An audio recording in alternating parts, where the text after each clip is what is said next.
Nyimbo za Sayuni zilikuwa ni kwa ajili ya kutangaza ukuu wa Bwana, kutangaza matendo makuu ambayo Mungu aliwatendea babu zao, kuwavusha katika bahari ya Shamu.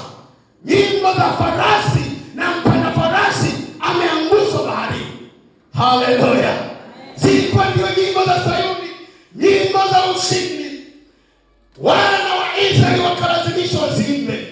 Ndipo mwandishi anasema kwa sauti kubwa, anawakilisha sauti za wana wa Israeli wakiwa utumwani, wakasema, tuimbeje nyimbo za Sayuni katika nchi ya ugeni.